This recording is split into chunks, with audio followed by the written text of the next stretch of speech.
L'histoire commence avec des personnes piégées dans un moment de désespoir, se sentant submergées par la menace du danger.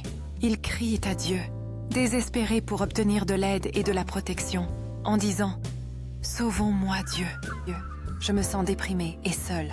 Leurs ennemis se rapprochent, tentant de les encercler et de les dominer de toutes parts. Dans leur désespoir, ils implorent « Viens à mon secours, Seigneur ! Ne laisse pas ces malfaiteurs se moquer de ma souffrance !» Ils craignent que leurs ennemis ne les overpower bientôt, car ils se sentent faibles et affligés. Avec une voix tremblante, ils crient « Agis vite, Dieu, car ils vont bientôt me submerger. Je suis faible et affligé. » Leur voix tremble d'urgence alors qu'ils appellent à l'aide divine, soulignant l'immédiateté de leur situation. Ils continuent « Agis maintenant, Seigneur. Viens à mon secours. Sauve-moi, Seigneur. » Puisant de la force dans les Écritures sacrées, il rappelle les mots de David dans le psaume 70, 1, 2. Il cite « Hâte-toi, ô Dieu, de me délivrer. Hâte-toi de m'aider, ô Seigneur. » Leur cœur aspire à une intervention divine, espérant une aide rapide dans leurs moments de besoin. Ils prient « Qu'ils soient honteux et confondus, ceux qui cherchent mon âme. » Leur supplication atteint un crescendo alors qu'ils demandent « Qu'ils soient tournés en arrière et mis dans la confusion, ceux qui désirent mon mal. » L'angoisse qu'ils ressentent est profonde. Pourtant, ils s'accrochent à leur foi en la justice et la miséricorde divine.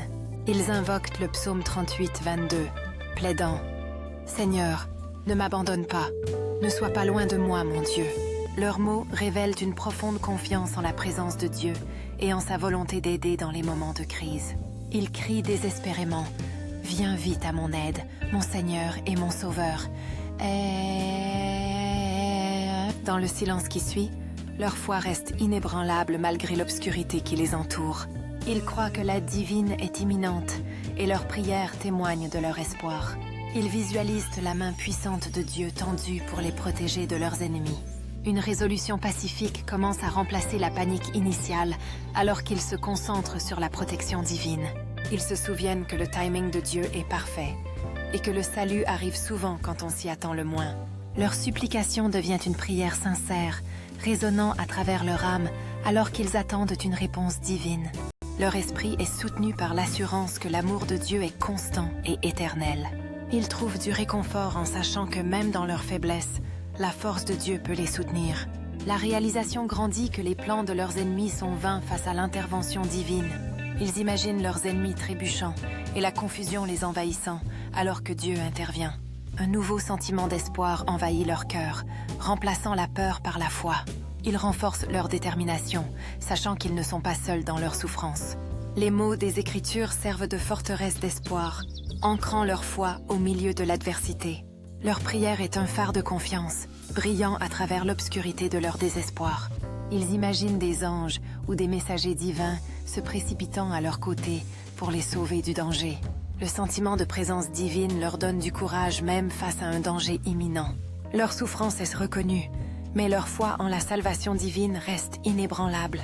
Ils affirment en silence leur confiance dans le timing et la miséricorde du Seigneur. L'histoire met en évidence le pouvoir de la prière et de la foi en période de crise et de détresse. Cela souligne que faire appel au Seigneur dans la prière peut apporter réconfort et salut. Leur prière n'est pas seulement pour la survie, mais aussi pour la justice divine et la protection. Les mots échoient à un espoir universel que, peu importe à quel point la nuit est sombre, l'aube viendra avec une aide divine. Alors que leur appel résonne dans leur cœur, ils ressentent un nouvel élan de paix et d'espoir. Ils savent que la miséricorde de Dieu prévaudra finalement sur les plans malveillants de leurs ennemis. Leur histoire est un témoignage d'une foi indéfectible et d'une profonde confiance en l'intervention divine. Et dans ce moment sacré, ils trouvent du réconfort dans la promesse divine de salut et de protection.